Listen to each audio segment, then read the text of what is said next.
clase número 1 y en esta clase vamos a hablar sobre la ley de Coulomb. La ley de Coulomb es una ley que nos sirve para encontrar o medir la fuerza de interacción entre cargas electrostáticas. Su modelo matemático es el siguiente: la fuerza es igual, o la magnitud de la fuerza es igual a la constante K de la ley de Coulomb por la magnitud de la carga 1 multiplicado por la magnitud de la carga 2, y esto está dividido, aquí la carga 2, todo esto está dividido entre la distancia que separa a las cargas al cuadrado. Esta fórmula nos va a dar la magnitud de la fuerza de interacción entre las cargas. La ley de Coulomb se interpreta de esta manera: la fuerza entre cargas eléctricas es igual al producto, o es directamente proporcional al producto de las cargas e inversamente proporcional al cuadrado de la distancia que separa las cargas. Estamos hablando de dos cargas. Por ejemplo, tenemos una carga aquí positiva y por aquí otra carga, digamos, positiva. Y entre estas dos cargas, vamos por aquí, entre estas dos cargas tenemos una distancia que las separa, y la fuerza entre esas dos cargas viene dada por esta forma. Bien, vamos a suponer que esta es nuestra carga 1 y esta es nuestra carga 2. Entonces la distancia entre estas dos cargas sería, entre los centros de las cargas, sería representado con la letra R.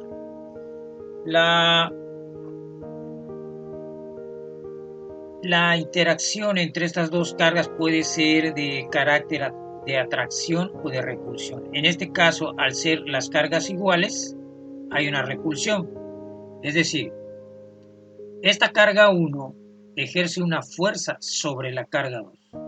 ¿Para dónde va esa fuerza? Bueno, como existe repulsión entre las cargas, pues esa fuerza tiene que estar dirigida hacia acá. ¿Okay? Pues esta sería nuestra fuerza con que la carga 1 está en repulsión sobre la carga 2. O sea, es la fuerza con que la carga 1 repele a la carga 2. Noten que esta fuerza la siente la carga 2, pero la ejerce la carga 1. Bien, a su vez también la carga 2 ejerce una fuerza sobre la carga 1. Esa fuerza es de repulsión, por lo tanto estará aplicada aquí en la carga 1 hacia este sentido. ¿Sí? Y esta fuerza sería, la llamaríamos la fuerza con que la carga 2 repele a la carga 1. Si las cargas fueran negativas, tendríamos la misma configuración de vectores o de fuerzas. Bien, y entonces esta fórmula que tenemos aquí, esta fórmula nos va a dar o nos va a proporcionar la magnitud o la medida de la interacción de esas dos cargas. O sea, pueden estar las cargas interactuando con una fuerza de 3 newtons, de 2 newtons, de 10 newtons. A ver, recordemos que la magnitud solo tiene un valor y una unidad, ¿no? 20 newtons, 30 newtons, 80 newtons, en fin. Entonces, esta fórmula nos proporciona la magnitud, o nos da una medida cuantitativa de la interacción que están teniendo estas dos cargas, en este caso ambas positivas. Bien, ahora, si nosotros queremos expresar esta fuerza, pero de manera cartesiana, es decir, a través de un vector, bueno, en ese caso entonces tendríamos que tomar, recordemos que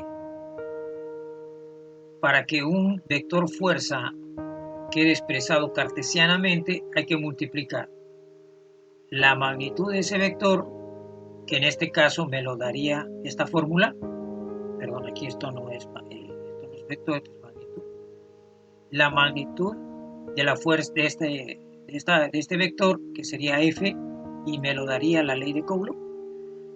Eso estaría multiplicado por un vector unitario que le voy a llamar un vector R con sombrerito. Este es un vector unitario.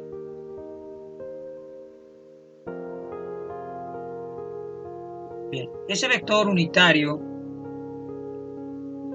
tiene que estar en la dirección y en el sentido de la fuerza. ¿Okay? Bueno, entonces, si queremos poner esta fórmula de manera cartesiana, es decir, con sus componentes I, J, K, entonces quedaría expresada con la magnitud que es esta, K por Q1 por Q2 entre R cuadrada por nuestro vector unitario. Bien, esto nos va a arrojar ya no una fuerza, digamos, no nos va a arrojar 20 newtons o 30 newtons, esto nos va a arrojar ya un vector que pudiera ser, no sé, por ejemplo, 25 newtons y menos 30 newtons J más 45.2 newtons K. Entonces ya estamos hablando de un vector. Bien, entonces cuando usemos esta fórmula de aquí nos va a arrojar un vector, y cuando utilicemos la primera, es decir, cuando usemos esta fórmula de acá, esta nos va a arrojar una magnitud, y cuando usemos la fórmula así, introduciendo un vector unitario por la fuerza, entonces la fuerza quedará expresada de manera cartesiana. Bien, ahora vamos a hablar acerca de esta constante que asoma en la ley de Coulomb. Esa constante K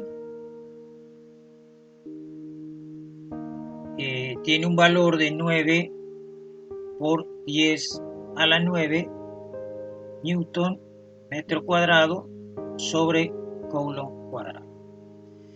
¿De dónde sale este valor de K?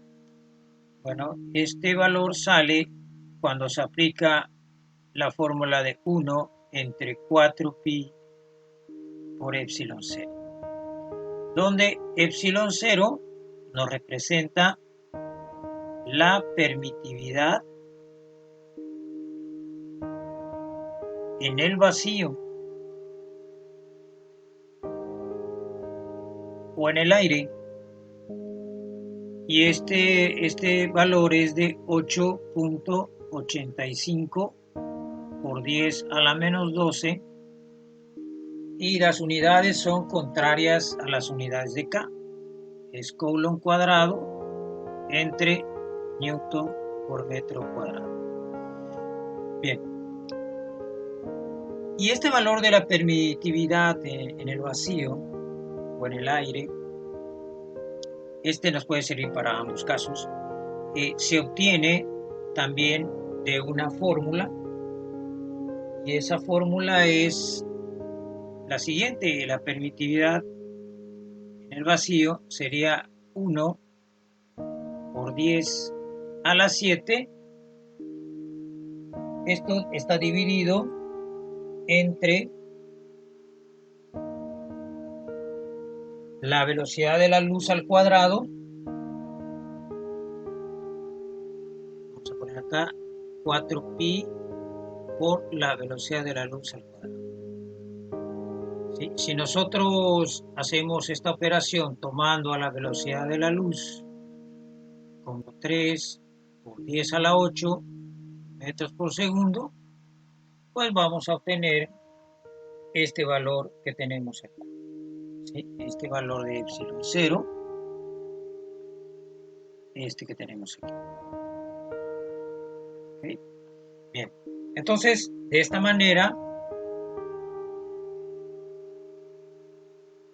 es como se obtiene el valor de epsilon 0 y también el valor de k. O sea, nunca tengamos miedo de cambiar acá por esto, dado que es lo mismo. ¿Sí? Podemos reemplazar la constante de Coulomb por todo esto, porque de aquí es donde sale este valor.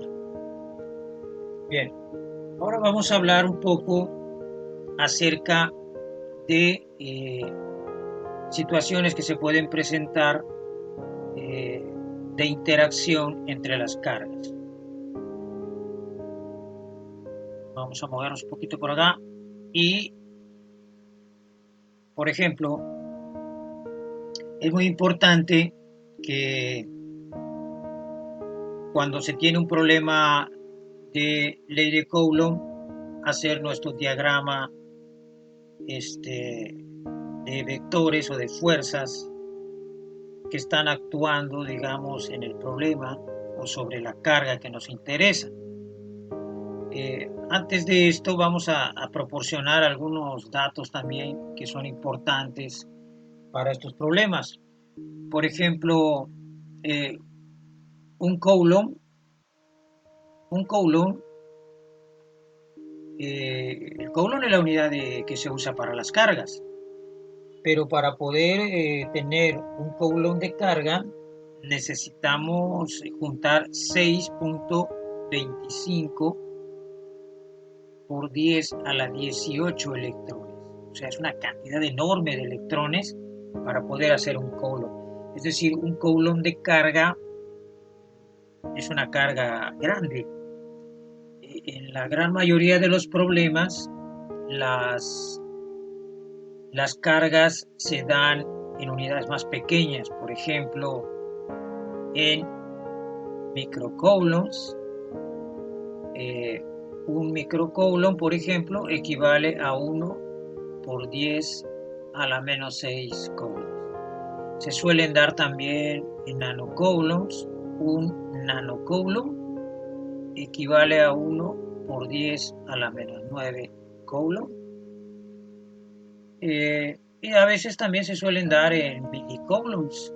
Un milicoulomb es 1 por 10 a la menos 3 coulombs. Bien, generalmente las cargas se dan en estas unidades, en unidades más pequeñas de carga. Bien, ahora sí,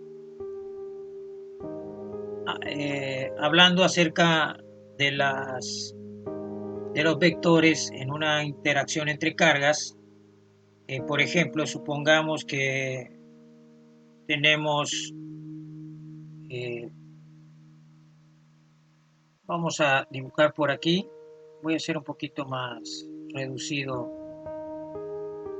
nuestra libreta, aquí los cuadritos, la cuadrícula, y entonces vamos a suponer que, no sé, tenemos por ejemplo aquí un triángulo, por ejemplo. Imagínense que este triángulo está de esta forma.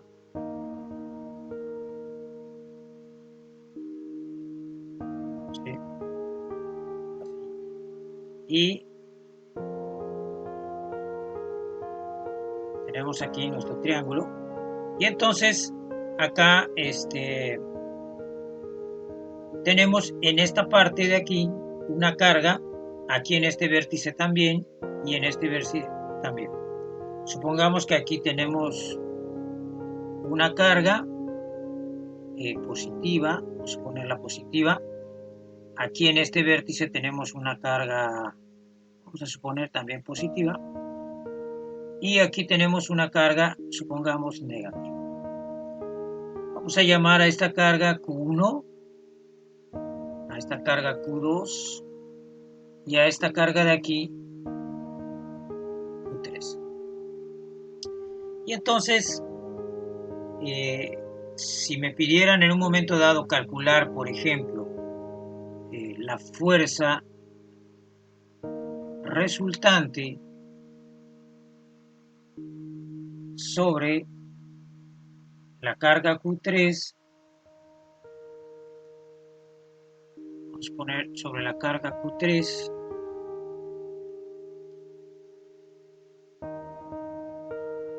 es decir, sobre esta carga, entonces tendríamos que hacer aquí nuestro diagrama de vectores sobre esta carga. No me interesa hacer el diagrama sobre las otras porque yo quiero hallar la resultante, la fuerza resultante sobre Q3. Entonces tendría yo que dibujar sobre esa carga un eje X y un eje Y, ¿sí? Para que yo haga mi diagrama de fuerzas sobre esa carga, o sea, qué fuerzas están actuando sobre ella. ¿Cómo estarían nuestros vectores en este caso para esta disposición, por ejemplo? Como me están pidiendo la fuerza sobre Q3, yo tengo que ver cuáles son las fuerzas que están actuando sobre esa carga, debido a la presencia de las otras dos. Por ejemplo, la carga Q1 va a ejercer una fuerza sobre Q3. Y esa fuerza tiene que estar sobre la línea que une a los centros de las cargas. Es decir, esa fuerza tiene esta dirección, pero ¿en qué sentido la dibujo? Bueno, fácilmente. Como las dos cargas son positivas, hay una repulsión. Es decir, esta carga Q1 ejerce sobre Q3 una fuerza en ese sentido. ¿Sí? Le ponemos acá su punta de flecha. Y entonces llamaríamos a esta fuerza la fuerza que la carga 1 ejerce sobre la 3. Esta fuerza la está sintiendo la carga 3, pero ¿sí? La fuerza la ejerce la carga 1. Y aquí tendríamos nuestro primer vector aplicado a esta carga. Luego tendríamos que ver cómo está la fuerza que la carga 2 ejerce sobre Q3. Esto es bien importante hacer este diagrama para poder luego sumar nuestros vectores y hallar nuestra fuerza resultante y el ángulo de la resultante. Entonces, en este caso, esta carga positiva es negativa, entonces hay una atracción entre estas dos cargas. Entonces, pero a mí me interesa Q3. Entonces, la carga 2 va a atraer a la carga Q3 dado que las cargas tienen signos contrarios. Entonces, obviamente esta fuerza tiene que estar dirigida en este sentido, hacia acá. Y le ponemos su flechita para indicar el sentido. La fuerza tiene que estar aquí en la línea que une a las dos cargas que están interactuando. El chiste es sacar el sentido correcto a esa fuerza. Como hay atracción, pues esta carga tiende a ir hacia la carga Q2, es jalada por la carga Q2. Obviamente la carga 3 jala la carga 2 hacia allá, pero esta fuerza no me interesa porque yo no estoy estudiando a la carga Q2, yo quiero saber las fuerzas que hay sobre Q3. Y entonces llamaríamos a esta fuerza la fuerza que la carga 2 ejerce sobre la 3. Y listo, aquí estaría nuestro diagrama de vectores. Tendríamos que calcular la magnitud de esta fuerza ¿Cómo calcularíamos la magnitud de esta fuerza? Bueno, pues haciendo uso de la ley de Coulomb.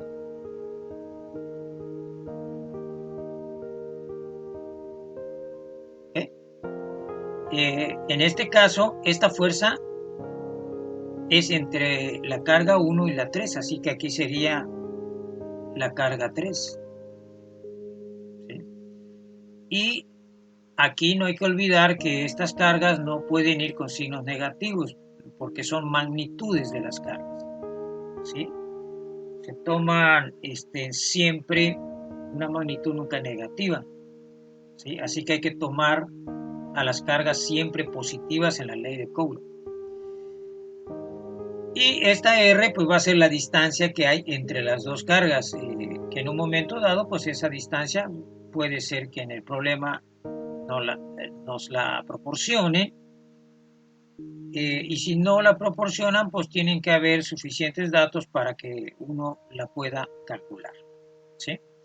Vamos a decir que esta R es R1, entonces acá sería R1 al cuadrado. ¿Cómo calculamos la magnitud de este otro vector? Bueno, volvemos a aplicar la ley de Coulomb, pero ahora la fuerza es 2, 3. Es decir, interactúa la carga 2 con la 3 y la fórmula quedaría K por el valor absoluto de la carga Q2 o por la magnitud de la carga Q3 dividido entre la distancia, vamos a llamar a esta distancia R2, así que va a ser entre R2 al cuadrado. A ver aquí, permítanme borrar esto.